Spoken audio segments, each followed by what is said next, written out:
Hello বন্ধুরা, welcome back to my YouTube channel. আপনাদের সামনে আমি আছি টুম্পা, আর আপনারা দেখছেন টুম্পা মুনির রান্নাঘর। আমাদের আজকের আয়োজন আলুর দম। প্রথমে নিয়ে নিলাম আলু। আমি আলুটাকে আগে থেকে সেদ্ধ করে খোসা ছাড়িয়ে নিয়েছি। এবার আলুটা ভেজে নিতে হবে, তাই কড়াইতে তেল গরম বসিয়ে দিচ্ছি। তেল গরম হয়ে গেছে, এবার আলুগুলো ছেড়ে দেব। আপনারা যারা এখনও আমার চ্যানেলটি সাবস্ক্রাইব করেননি তারা দেরি না করে সাবস্ক্রাইব করে নিন, আর সবার আগে আমার ভিডিও নোটিফিকেশন পেতে বেল বাটনটি অন করে দিন। আর যারা সাবস্ক্রাইব করেছেন তাদেরকে অসংখ্য ধন্যবাদ।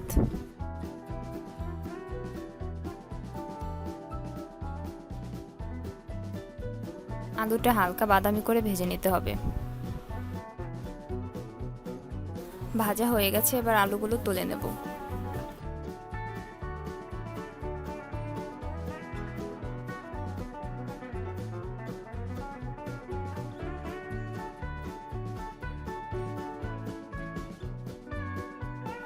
এবার আমি তেল দিয়ে দিচ্ছি। তেলটা গরম হয়ে গেলে এর মধ্যে দিয়ে দেব দারচিনি ও জিরা।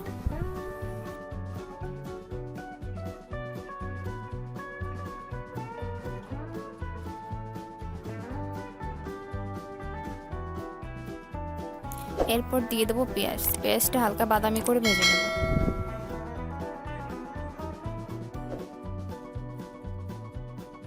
আপনারা যারা এখনও আমার চ্যানেলটি সাবস্ক্রাইব করেননি তারা দেরি না করে সাবস্ক্রাইব করে নিন, আর সবার আগে আমার ভিডিও নোটিফিকেশন পেতে বেল বাটনটি অন করে দিন। আর যারা সাবস্ক্রাইব করেছেন তাদেরকে অসংখ্য ধন্যবাদ।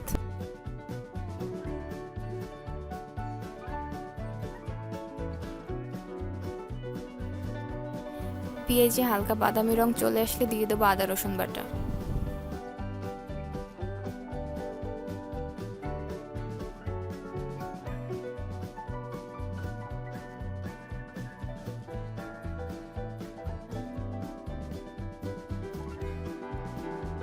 এরপর দিয়ে দেবো সামান্য জল।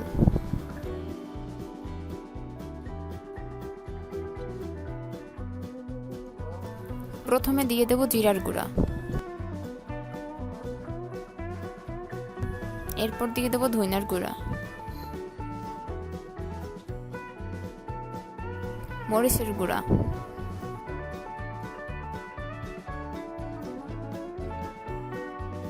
হলুদের গুঁড়া ও লবণ। এবার মশলাগুলো ভালো করে কষিয়ে নেব।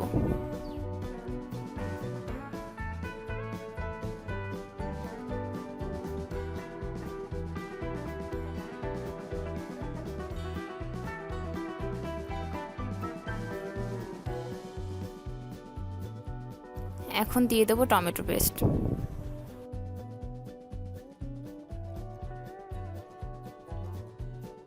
এবার দিয়ে দেবো কাঁচা লঙ্কা। এবার আবার ভালো করে নাড়িয়ে চাড়িয়ে মিশিয়ে নেব। জল দিয়ে মশলাটা কষিয়ে নেব।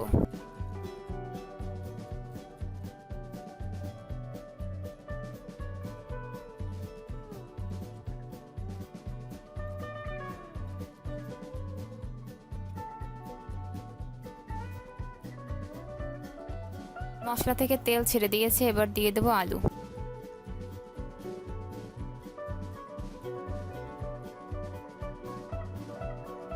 মশলার সঙ্গে হালকা নাড়িয়ে চাড়িয়ে আলুটা আমি মিশিয়ে নেব।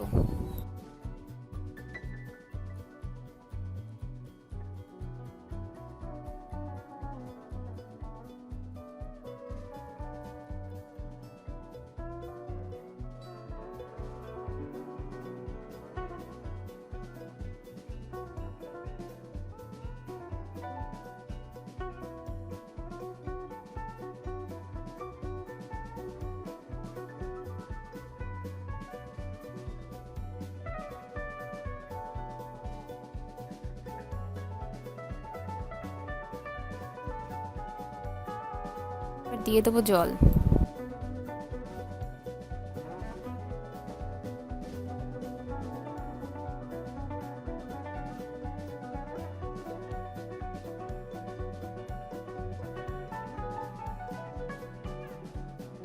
এরপর দিয়ে দেবো লবণ। লবণটা আপনারা পরিমাণ মতো দিয়ে নেবেন।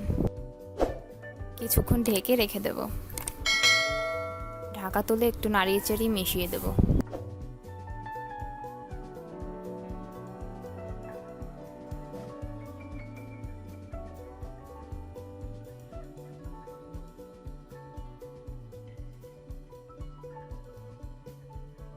দেখুন আমার আলুটা প্রায় হয়ে আসছে।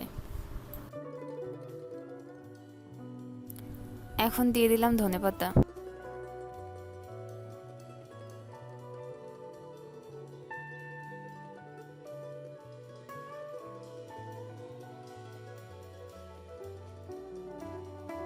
সবশেষে দিয়ে দেবো চাট মশলা।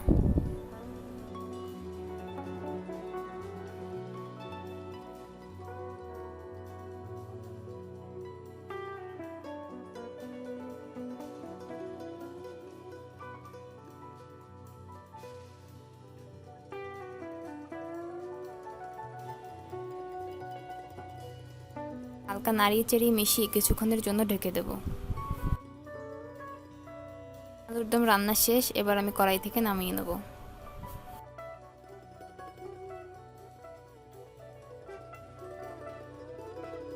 এখানে আমি কোনো কিছুর পরিমাণ উল্লেখ করিনি।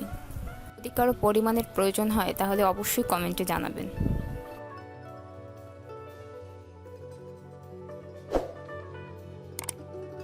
তো বন্ধুরা, তৈরি হয়ে গেল আমাদের আজকের রেসিপি আলুর দম।